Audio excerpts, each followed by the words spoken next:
Pues vamos ahora con lo anunciado. Carla. Rodrigo Parra es especialista, analista de datos y tiene información respecto al promedio de muertes que ha descendido, según las cifras de SINADEF, hasta en un 20% en el último mes con respecto a la lucha contra la COVID-19. Una noticia alentadora, pero más detalles con Rodrigo Parra, que está con nosotros. ¿Cómo estás? Adelante. Muy buenos días.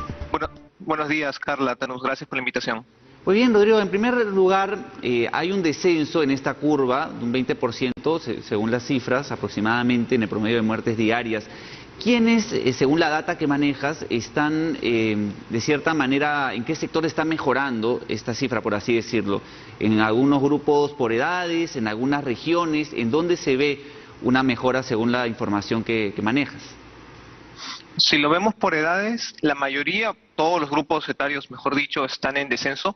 Se nota o se acentúa más en los mayores de 80 años. Esto podríamos ya atribuirse a la vacunación que comenzó en Lima y donde se concentra la mayor cantidad de población adulto mayor en el Perú. Si lo vemos por regiones, también en la mayoría de regiones hay un descenso ya de más de 3 semanas, un mes, en la mayoría de estas, con ligeras excepciones como Arequipa, Tacna, San Martín, Pasco, Ica y Ayacucho, donde todavía en las últimas semanas presenta un incremento de fallecidos en un intervalo de 15 a 20%. Y en el tema de personas fallecidas también, ¿cuál es la curva? ¿Qué es lo que se tiene al respecto? ¿Alguna información y una data? Y también tú mencionabas algo importante acerca del tema de la vacunación y precisamente hay algunas regiones en las que se está agilizando este proceso. ¿Eso también se vería reflejado y más o menos en cuánto tiempo podríamos ya tener alguna data al respecto? Sí, primero con lo que mencionabas, los fallecidos que confirma el MINSA a diario. Ya desde hace semanas que se reportaban, recordemos, más de 400 fallecidos. Esta cifra ha ido cayendo muy rápidamente. Ayer, en el último reporte, el MINSA comunicaba 207 defunciones, que si bien es un número alto, ya es un descenso significativo del pico que tuvimos en esta segunda ola. Es la menor cifra desde el 2 de abril. El promedio diario está descendiendo alrededor de 275 muertes. Todavía hay un largo trecho por recorrer. Y respecto a la vacunación, se ha aumentado la velocidad de aplicación de dosis diarias justo con la aplicación de la vacuna AstraZeneca. Esto ha hecho de que se pueda distribuir y aplicar más en regiones. Y si lo vemos por cantidad de población, porque sabemos que no todas las regiones tienen la misma cantidad de habitantes, después de Lima y Callao hay una gran velocidad de aplicación de dosis en Purímac y Huancavelica. Justamente en Huancavelica ya comentaban de que están iniciando o han iniciado la vacunación de adultos mayores de 60 años y podría ser, si mantienen este ritmo de vacunación, quienes podrían acabar antes que Lima inclusive. Claro, Rodrigo, pero ¿cómo vamos en términos de contagios? ¿Han bajado también los contagios? Las pruebas moleculares se vienen haciendo la misma cantidad y el índice de positividad también respecto a casos positivos, ¿cómo vamos? ¿También hay un descenso o no? ¿Qué nos dice la información, los datos? Sí, lo bueno es que junto con los fallecidos la tasa de contagios o positividad está descendiendo desde puntos muy altos donde estuvimos en febrero, donde alcanzábamos valores cercanos a 20% al día de hoy.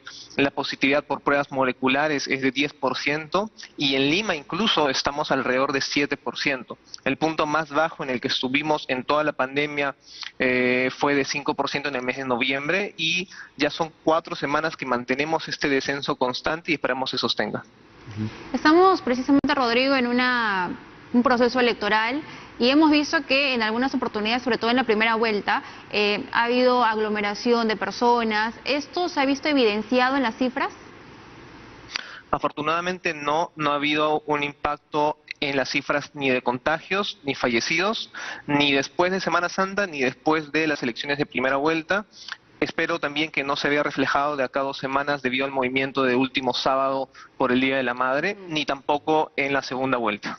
Sí, Rodrigo, comparando las cifras con países vecinos, por ejemplo Chile o Uruguay, que tienen mayor cantidad de población vacunada, más del 30% aproximadamente, ¿en cuánto tiempo en el Perú podría verse ya con mayor, o sentirse, por así decirlo, con más fuerza las consecuencias de la aplicación de la vacuna? ¿A cuánto porcentaje tendríamos que llegar, además, para ver un descenso más fuerte, quizás porque también existe la posibilidad latente de una tercera ola?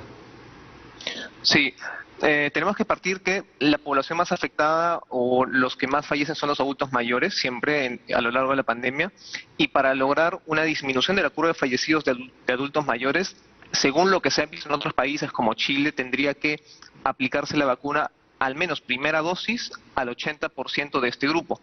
Según lo que indica el ministro Ugarte, el objetivo es que para términos del mandato puedan haber vacunado al menos a toda la población adulto mayor de 60 años. Entonces hablamos que de julio, si de esto se cumple, veríamos ya un impacto en el descenso muy considerable. Y a propósito también, Rodrigo, de las camas UCI que son tan requeridas en estos momentos, ¿hay disponibilidad a la fecha? La disponibilidad se mantiene alrededor de un 10% menos, hablamos que son poco más de 100 camas a nivel nacional. En Lima todavía es muy difícil encontrar una cama. Este es el último indicador que falta descender, porque las camas de hospitalización, las que no son de cuidados intensivos, sí presentan un descenso ya de casi 4 semanas, e incluso la ocupación de camas de hospitalización es menor al pico de la primera ola. Son menos de 1.400 camas ocupadas al día de hoy, de 14.000, menos de 14.000 camas ocupadas el día de hoy, de las más de 15.000 que llegamos a tener. Entonces, respondiendo a tu pregunta, todavía no se ve un descenso consistente. Claro, para hacer hincapié en este punto, en las camas UCI, las personas que están en las camas UCI son personas que vienen ya desde hace algunas semanas, o es que han seguido llegando en los últimos días, han ido pasando a las camas UCI.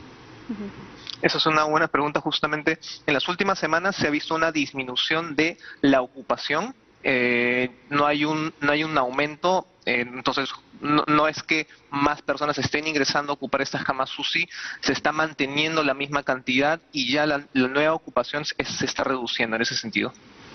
Y también, para continuar con este mismo tema, que es necesario porque nos ven también a nivel nacional, es importante que la gente tenga esta información.